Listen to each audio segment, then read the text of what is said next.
High friends, welcome to the another lecture. बघा, मागच्या लेक्चरमध्ये आपण जो 45 मिनिटाचा झाला त्याच्यामध्ये मला बॅलन्स शीटसुद्धा घ्यायचा होता, पण तेवढा मोठा लेक्चर नको होतं. त्यामुळे जो बॅलन्स शीटचा जो पार्ट होता मी त्याच्यामध्ये आपण ट्रायल बॅलन्स आणि प्रॉफिट अँड लॉस अकाउंट घेतला. आता ज्या वेळेला आपल्याला प्रॉब्लेम आपण सॉल्व करतो ना, त्यावेळेला आपल्याला बॅलन्स शीट पण बनवावी लागते. हा एकूण जो आहे तो 15 मार्क्सचा आपल्याला क्वेश्चन असतो. तर त्यामुळे आपल्याला त्याच्यामध्ये करायचं आहे का ओव्हरऑल तुम्हाला बॅलन्स शीट पण बनवायचं आहे. तर मागच्या लेक्चरमध्ये आपण इंट्रोडक्शन शिकलो, बरोबर आहे. का असता सोल ट्रेडिंग कन्सर्नच्या काय लिमिटेशन आहेत त्या शिकलो, आणि त्याच्यामुळं पार्टनरशिप फर्म का तयार केली पाहिजे तो त्याबद्दलचा लेक्चर होता. पाहिला नसेल तर तो तुम्ही पाहू शकता. त्या अगोदर मित्रांनो, चॅनेलला आपल्याला सबस्क्राईब करायचं आहे, तो बेल आयकॉन दाबवायचा आहे, नोटिफिकेशन ऑल करायचं, जेणेकरून आपल्याला कोणताच व्हिडिओ मिस होणार नाही आणि आपल्याला समजणं आपल्यासाठी चांगलं पडेल किंवा सोपं पडेल. आता बघा, प्रोफार्मा मी मागेच सांगितलं. प्रोफार्मा म्हणजे काय, फॉर्मॅट आहे, कशा पद्धतीने बॅलन्स शीट बनवलं जातं त्याचा एक तुम्हाला फक्त एक हिंट दिली जाते. अशा पद्धतीने बॅलन्स शीट आपल्याला बनवायचे. यातल्या काही गोष्टी ॲक्च्युअल प्रॉब्लेममध्ये येतील किंवा येणारसुद्धा नाहीत, ठीक आहे. तर त्यामुळं सुरू करूया आपल्या लॅबिलिटीजपासून. लक्षात घ्या, बॅलन्स शीटमध्ये आपल्याला दोन गोष्टी आहेत. एक आहे बॅलन्स शीटची लॅबिलिटी साईड आणि बॅलन्स शीटची ॲसेट साईड, ठीक आहे. तर मी ज्या वेळेला तुम्हाला प्रॉब्लेम शिकवेन तर तुम्हाला BL असं लिहिलेलं असेल त्याच्यामध्ये, तर तो कुठे लिहायचा आहे तुम्हाला, बॅलन्स शीटच्या लॅबिलिटी साईडला. आणि BA असं लिहिलं असेल तर बॅलन्स शीटची काय असेल, ॲसेट साईड असेल, ठीक आहे. तर लॅबिलिटीज म्हणजे काय ते पहिले त्याचा मराठी अर्थ काढून घेऊया. लॅबिलिटीज म्हणजे ऋण, दायित्व, कर्ज असं पकडा, ठीक आहे. काय असणार आहे, कर्ज. कंपनीवर किंवा आपला जो व्यवसाय आहे त्याच्यावर कोणाकोणाचा कर्ज आहे तो आपल्याला लॅबिलिटी बाजूला लिहिलेला असेल. त्यानंतर आपल्या कंपनीकडे किंवा आपल्या व्यवसायाकडे कोणती कोणती मालमत्ता आहे ती आपल्याला ॲसेट साईडमध्ये लिहून ठेवलेली असेल, ठीक आहे. तर आपला जो सोपा भाग आहे तो पहिले घेऊया. कुठला, बॅलन्स शीटची ॲसेट साईड आपण घेऊया, ठीक आहे. पहिला गुडविल. आता गुडविल ही कोणत्या पद्धतीची मालमत्ता नाही आहे जी आपल्याला डोळ्यांनी दिसेल, पण याचा काय होतो, फायदा काय आहे तो तुम्हाला सांगतो. गुडविलला मराठीतून बोलतो आपण नामलौकिक.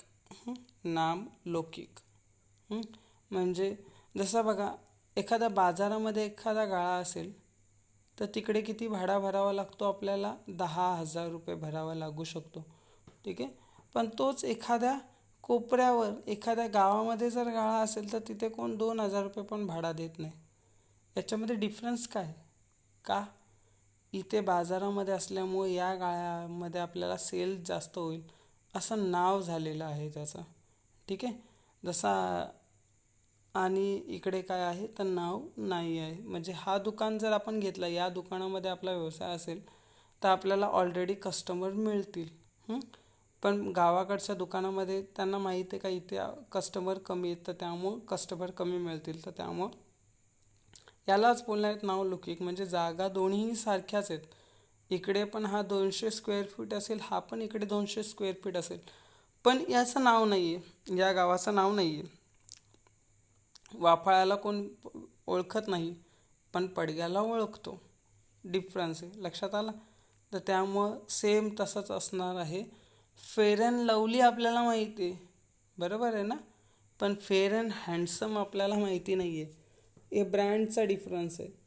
तुम्हाला फेअर अँड लवली बाबा क्रीम आहे, फेअर अँड टिमरिम टिमरिम असा कुठला ब्रँड सांगितला तर तुम्हाला लक्षात येईल का, तो नाही का, फेअर अँड लवलीचा ब्रँड झालेला आहे. तर त्या ब्रँडला आपल्याला किंमत देतो. जसा उदाहरणार्थ जर घ्यायलाचा झाला ना, तर सर्फ एक्सेलची जी पावडर आहे ना, सर्फची, ती 200 रुपये किलो आहे. आणि तीच विलची किंवा रिनची जी पावडर आहे ना, ती 60 रुपये किलो आहे. का, सर्फ एक्सेल ब्रँड आहे, एरियल ब्रँड आहे. तर त्या ब्रँडचे जसे पैसे असतात तशा पद्धतीने कंपनीच्या नावासाठी पण आपल्याला, म्हणजे नुसतं नाव वापरण्यासाठी आपल्याला पैसे पे करावे लागतात. म्हणजे काय आहे, ही पण नाव पण एक प्रकारची आपली काय आहे, मालमत्ता आहे. हिला बोलतो आपण इंटॅन्जिबल ॲसेट, इंटॅन्जिबल म्हणजे डोळ्यांनी न दिसणारा ॲसेट्स, ठीक आहे. याच्यामध्ये काय काय येतं इंटॅन्जिबल ॲसेटमध्ये ते तुम्हाला सांगेन. पण गुडविल म्हणजे काय, नाव लौकिक किंवा नामलौकिक.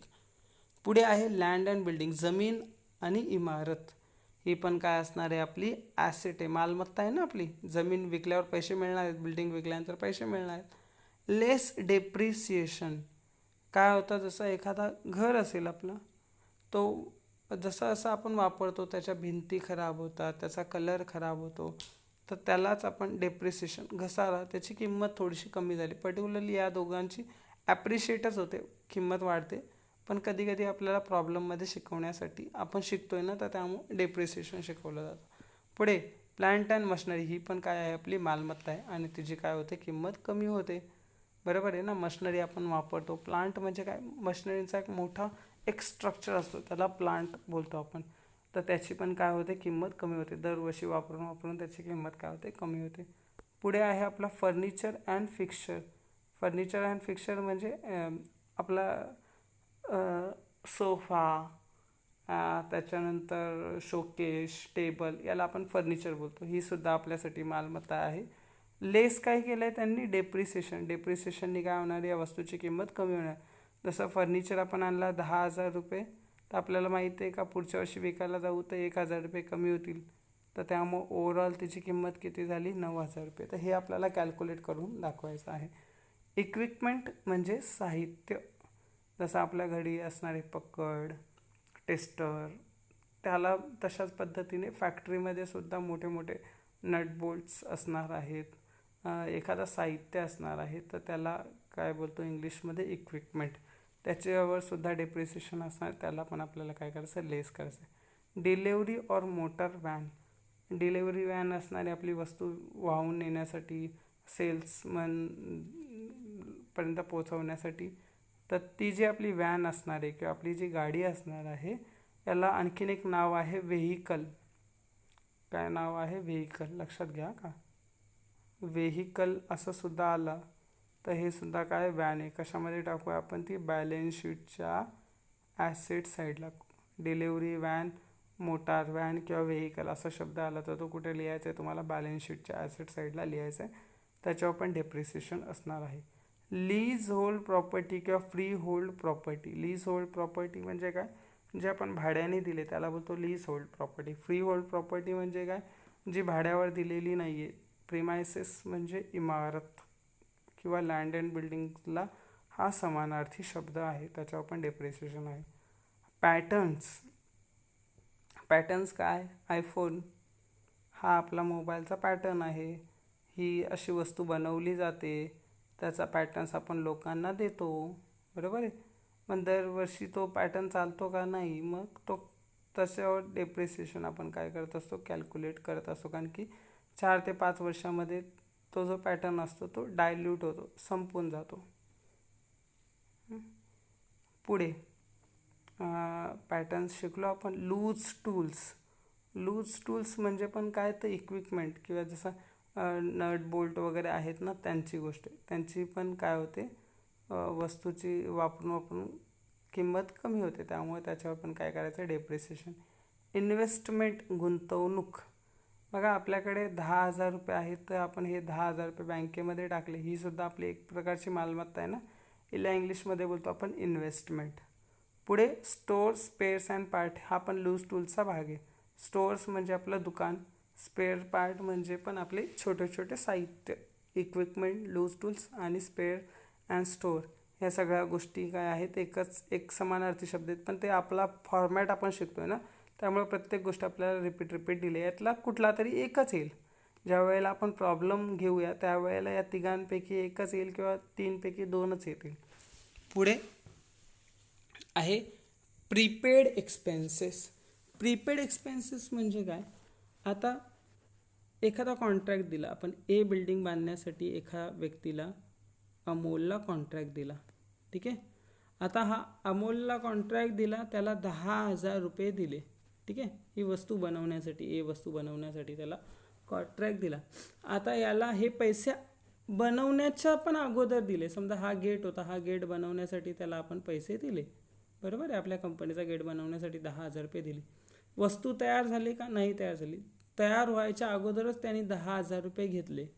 म्हणजे वस्तू तयार न होता आपल्याला त्याला 10,000 रुपये द्यायला लागले. म्हणजे प्री म्हणजे काय? अगोदर. ठीक आहे. तर प्रीपेड एक्सपेन्सेस, एक्सपेन्सेस म्हणजे काय? खर्च. पेड केले. पेड म्हणजे काय? भरले. पेड म्हणजे काय? भरणे किंवा देणे. तर प्रीपेड एक्सपेन्सेस अगोदरच त्याला दिले. वस्तू बनवले का? नाही.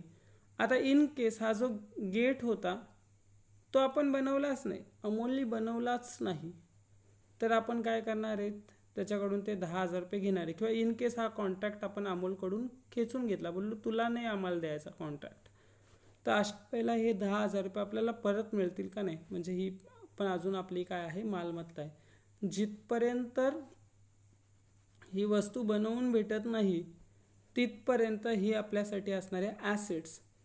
ठीक आहे. ज्या वेळेला यांनी आपल्याला हा गेट बनवून दिला, ठीक आहे, गेट बनवून तुम्हाला मस्तपैकी दिला, त्यांनी हा गेट बनवून दिला, तर हा आपल्याला प्रीपेड एक्सपेन्सेसमधून काय करायचं आहे? काढून टाकायचा आहे. म्हणजे आता आपली मालमत्ता नाही झाली, आपल्याला हा 10,000 रुपयाचा गेट मिळाला. मग तो कशामध्ये जाईल? आपल्या इक्विपमेंटमध्ये जाईल, साहित्यामध्ये जाईल. पुढे outstanding income. Outstanding income, outstanding म्हणजे काय? आउटस्टँडिंग चा अर्थ होतो बाकी असणे. सॉरी, इंग्लिशमध्ये लिहायला लावलं. बाकी असणे. ठीक आहे. आता एखाद्याकडे आपले 4,000 रुपये बाकी आहेत, म्हणजे त्याला काय करायचे? त्यांनी आपल्याला हे 4,000 रुपये आपल्याला द्यायचे, म्हणजे आपले पैसे त्याच्याकडे आहेत. बरोबर आहे का नाही? म्हणजे हे पैसे जरी त्याच्याकडे असले तरी ते कोणाचे आहेत? आपले आहेत. महिना 2 महिन्यानंतर तो आपल्याला हे पैसे देणार आहे. तर त्यामुळे आउटस्टँडिंग इन्कम म्हणजे काय? हे 4,000 रुपयाचं आपण त्याचं काम केलं, तो आपल्याला 4,000 रुपये देणार आहे. हा सुद्धा काय? आपला इन्कम आहे. जसा प्रीपेड एक्सपेन्सेसमध्ये पण 10,000 रुपये आपण अमोलच्या हातात दिले, पण काम नाही केलेलं, तर ते 10,000 रुपये जरी त्याच्या हातात असले तरी ते कोणाचे आहेत? आपले आहेत.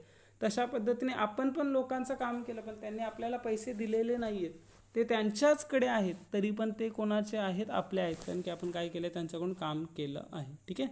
पुढे लोन्स अँड ॲडव्हान्सेस. आपण एखाद्याला व्यक्तीला पैसे दिले, मगाशी सांगितल्याप्रमाणे हे 4,000 रुपयेचं काम न करता आपण एखाद्याला 4,000 रुपये उसने लोन म्हणून दिले, तर ते सुद्धा काय आहेत? आपल्यासाठी मालमत्ता आहे, कारण की त्याला हे पैसे नीतिमत्तेनुसार परत द्यायचे आहेत.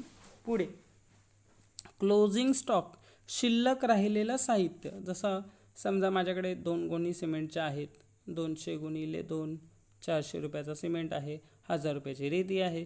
तर अशा पद्धतीने हा जो शिल्लक राहिलेला साहित्य आहे तो पण काय आहे? माझ्यासाठी मालमत्ता आहे ना, मी त्याला विकून पैसे मिळवू शकतो. तर त्यामुळे ही सुद्धा आपल्यासाठी मालमत्ता आहे. ॲसेट्स म्हणजे काय? मालमत्ता. ठीक आहे. पुढे क्लोजिंग स्टॉक नंतर सन्ड्री डेटर्स. सन्ड्री डेटर्स म्हणजे काय? सन्ड्रीचा अर्थ आपल्याला माहिती आहे, इतरत्र किंवा एकूण. डेटर्स म्हणजे काय? डेटर्स म्हणजे ग्राहक. ग्राहक, पण असा तसा ग्राहक नाही, ज्यांनी उधारी घेतली असा ग्राहक. ठीक आहे. तर सन्ड्री डेटर्स म्हणजे कोण? ज्याने आपल्याला उधारी घेतलेली आहे असा ग्राहक. बरोबर आहे.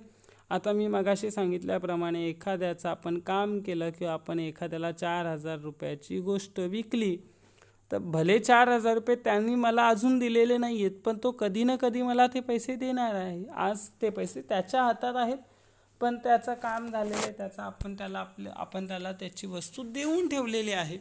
तर त्यामुळं ती गोष्ट आपली, त्याच्याकडे आपले 4,000 रुपये बाकी आहेत, म्हणजे आपली मालमत्ता आहे त्याच्यामध्ये. ठीक आहे. एनी ॲडजस्टमेंट पुढे आहे. एनी ॲडजस्टमेंट म्हणजे काय?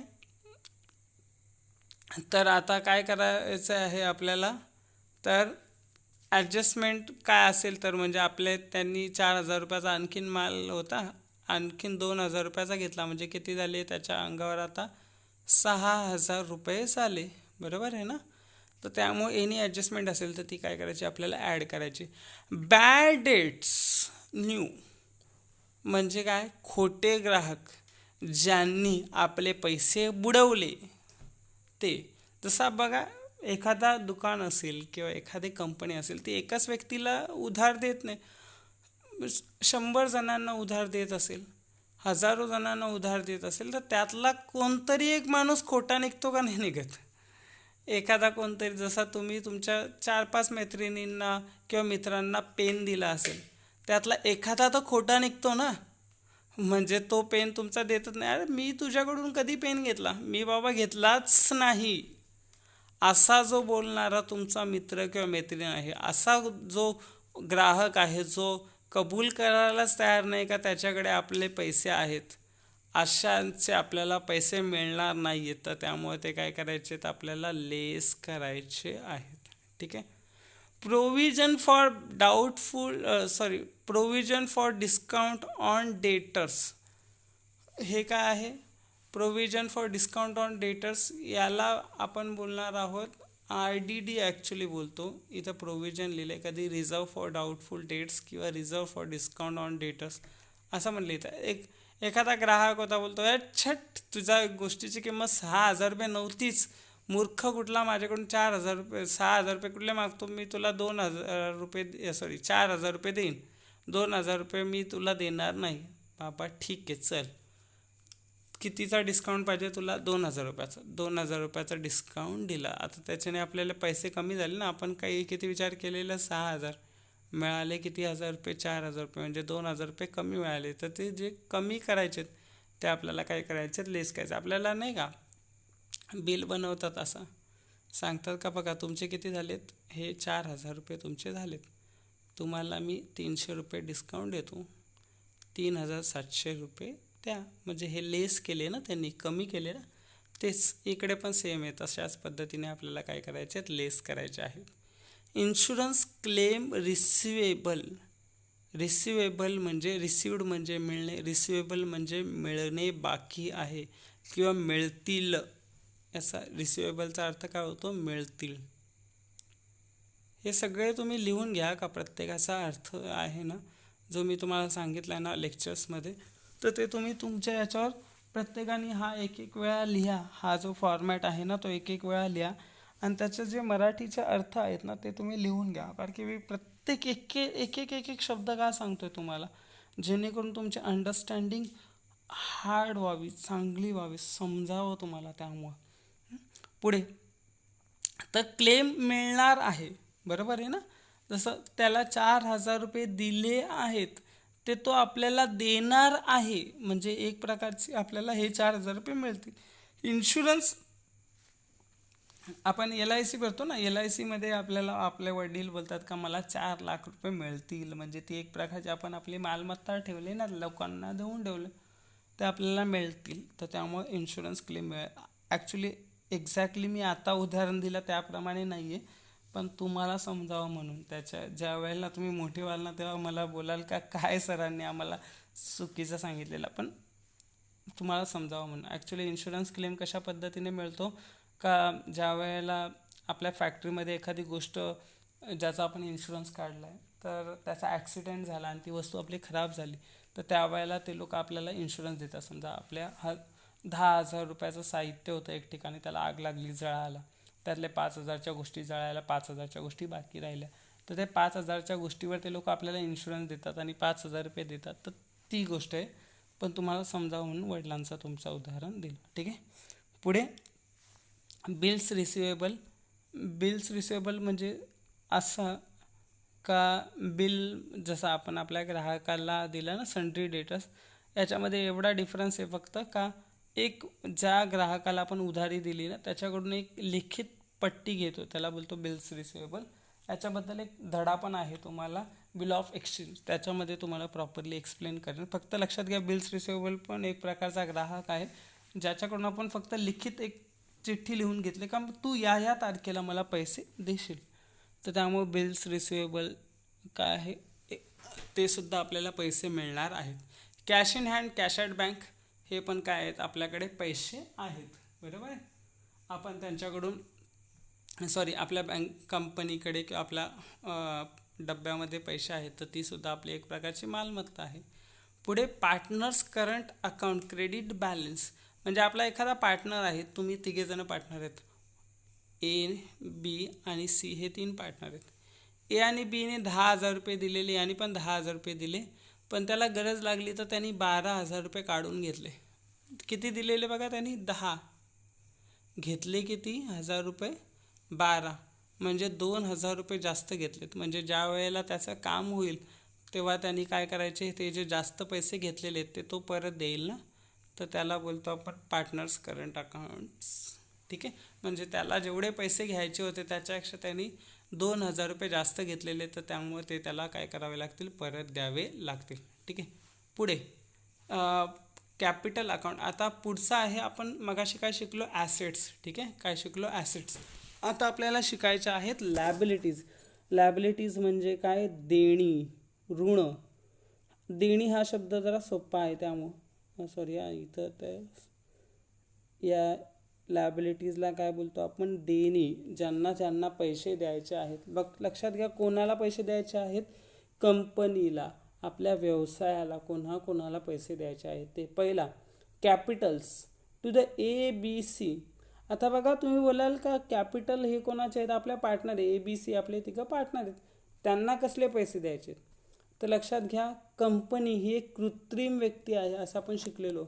Company is an artificial person. Company काय आहे, एक व्यक्ती आहे. त्या व्यक्तीला ए बी सीनी काय केले, पार्टनर म्हणून पैसे दिले, का आम्ही हे आमच्या कंपनीला पैसे देतो. पण कंपनी आणि हे ए बी सी हे तिन्ही वेगवेगळे व्यक्ती आहेत. तर त्यामुळं ज्या वेळेला व्यवसाय आपण बंद करू त्यावेळेला ए बी सी त्यांचे पैसे घेतील, बरोबर ना, म्हणून कंपनीला ए बी सीला पैसे देणे आहे.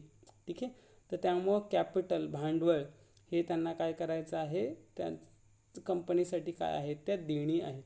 पुढे partners capital current account. Current account काय असतो, एक प्रकारचा ज्या वेळेला प्रॉफिट होतो ना त्याच्या वेळेला आपण करंट अकाउंट मेंटेन करत असतो. तर तो जसा मगाशी मी उदाहरण दिला ना इथे, का यांनी 12,000 रुपये घेतले, त्याला किती घ्यायचे होते, 10,000 रुपये घ्यायचे होते.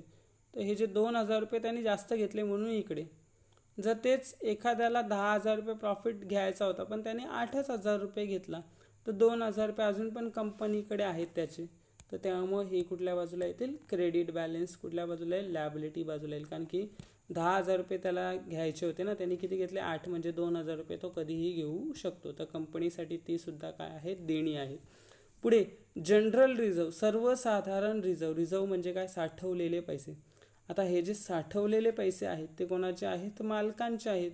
ए बी सी हे जे 3 मालक आहेत त्यांना हे साठवलेले पैसे कंपनीने द्यायचे आहेत. पुढे प्रॉफिट अँड लॉस अकाउंट. कंपनीचा झालेला प्रॉफिट हा कोणाचा आहे, या 3 मालकांचा आहे, ए बी सीचा आहे, कंपनीचा नाही. कंपनीला पैसे लागतात का, कंपनी खाते का, कंपनी तर आर्टिफिशियल आहे, तिला पैसे लागत पण नाही. तर त्यामुळं हे सगळा प्रॉफिट तो कोणाला द्यावा लागतो, कंपनीला, पार्टनर्सला द्यावा लागतो. Loan on mortgage. मॉर्गेज म्हणजे तारण. मॉर्गेज शब्दाचा अर्थ काय आहे, तारण. लोन म्हणजे काय, कर्ज. आपण एखादी वस्तू तारण ठेवून कर्ज घेतलं, जसं सोनं तारण ठेवून कर्ज घेतलं. तर सोनं तारण ठेवून कर्ज घेतल्यामुळं काय आहे, आपल्याला पैसे द्यायचेत आणि आपली ही जी तारण ठेवलेली वस्तू आहे ती काय करायची, मिळवायची. तर त्यामुळं पैसे देणे आहे. लॅबिलिटीज म्हणजे काय, देणी. ठीक आहे, बँक लोन, लोन घेतलंय, द्यायचे आहेत पैसे. पुढे लोन फ्रॉम पार्टनर. आपले ए बी सी 3 पार्टनर होते, त्यांनी 10,000 रुपये दिले. पण एक पार्टनर होता त्यांनी आणखीन 10,000 रुपये दिले. त्यांनी सांगितलं, बाबा हे माझे लोन आहेत, हे तुम्ही पैसे मला परत द्यायचे आहेत. तर लोन कोणाकडून घेतला, पार्टनरकडून, तर त्यामुळे तो द्यावा लागेल. Bills payable. जसा आपण उधारीवर लोकांना वस्तू विकतो, आपल्या ग्राहकांना वस्तू विकतो, तशाच पद्धतीने आपण सुद्धा एखाद्या मोठ्या कंपनीकडून साहित्य विकत घेतो. मोठ्या छोट्या कोणत्याही कंपनीकडून साहित्य विकत घेतो. जसं आपल्या पडग्यातले दुकानदार आहेत ते भिवंडीवरून साहित्य घेतात किंवा मुंबईवरून साहित्य घेतात. तर त्या साहित्य घेतात तर तिकडे पण त्यांना उधारीवर ठेवली जाते, का घ्या 1,00,000 रुपयाचा माल घ्या, विकल्यानंतर 1 महिन्यात आम्हाला परत आणून द्या.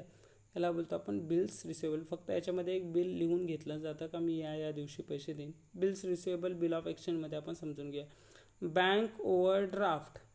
बँक ओव्हरड्राफ्ट काय आहे तो समजवण्यासाठी मला थोडीशी जागा पाहिजे. ठीक आहे, मे बी गेल्या वर्षी सांगितलेला वाटते शेवटच्या वेळेला मी आपला जो बँकेचा धडा होता ना SP मध्ये त्यावेळेला सांगितलेलं तुम्हाला, तरी परत एकदा सांगतो.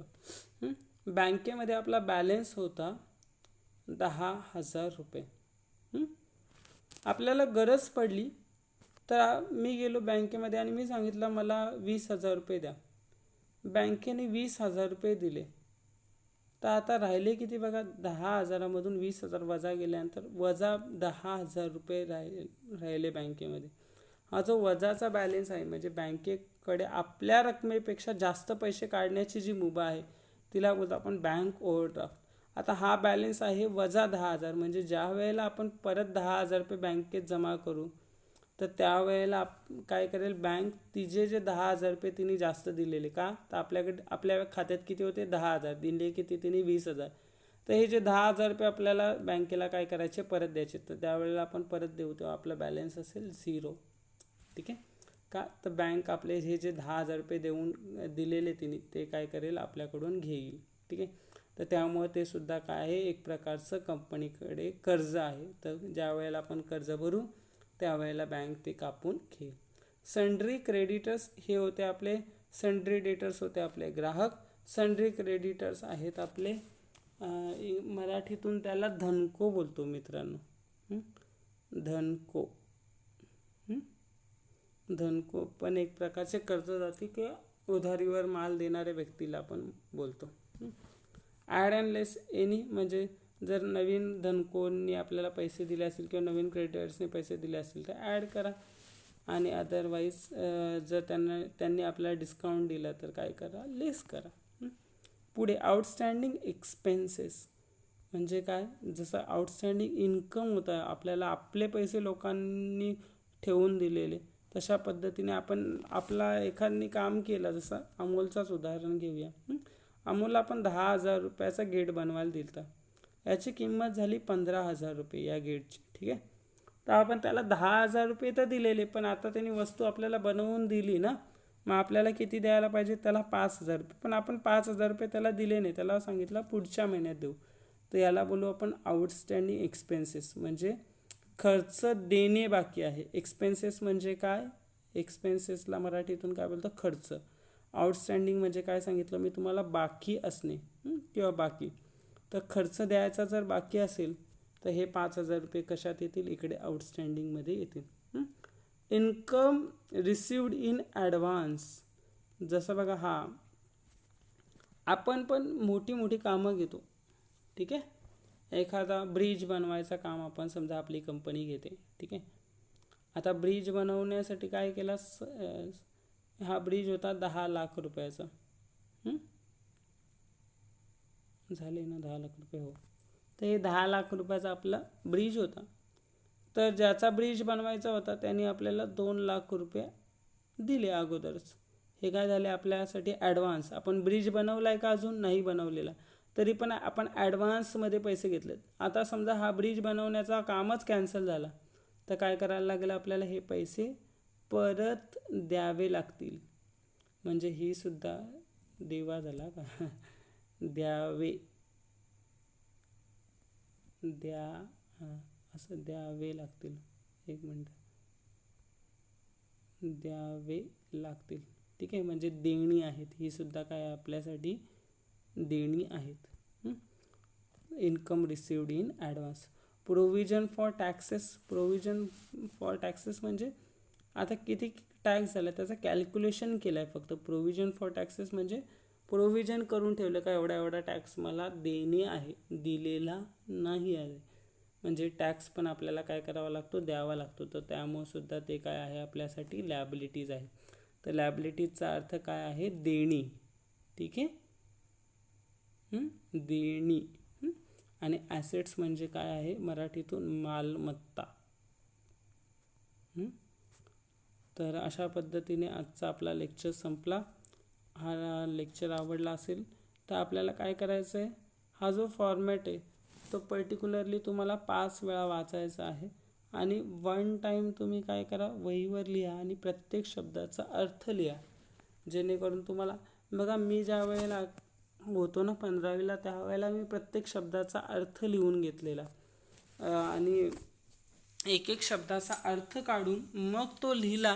आणि मग त्यामुळं आता मला प्रत्येक वेळेला लक्षात आहे, मला परत परत रिपिटेशन करायची गरज नाही आहे. तर मी समजून घेतलं म्हणून मग मला 15पैकी 15 मार्क मिळू शकतात. पण तुम्हाला पण जर 15पैकी 15 मार्क मिळवायचे आहेत तर प्रत्येक शब्दाचा अर्थ मला माहिती पाहिजे. ठीक आहे. मी किती प्रॉब्लेम सॉल्व करतो त्यापेक्षा how can I understand that topic in a particular manner, ते जर मला येत असेल then I will achieve anything in life. मी काही पण मग साध्य करू शकतो. बट ज्या वेळेला तुम्ही रट्टा मार अभ्यास करता, repetition repetition, I solve that problem really well and fast, but you do not understand, you just write that in a format, a particularly format, do not understand that, then it may be make not sense. तर त्यामुळं तुम्ही रट्टामार अभ्यास नका करू, समजून घ्या. समजून घेतल्यानंतर ना तुम्हाला त्याच गोष्टी 10 वेळा करायची गरज नाही, 1 वेळा केली बस, दॅट्स इट. ठीक आहे. तर मी सांगितलं 1 वेळा केली तरी बस, 5 वेळा कराल तर ते नीट समजेल तुम्हाला.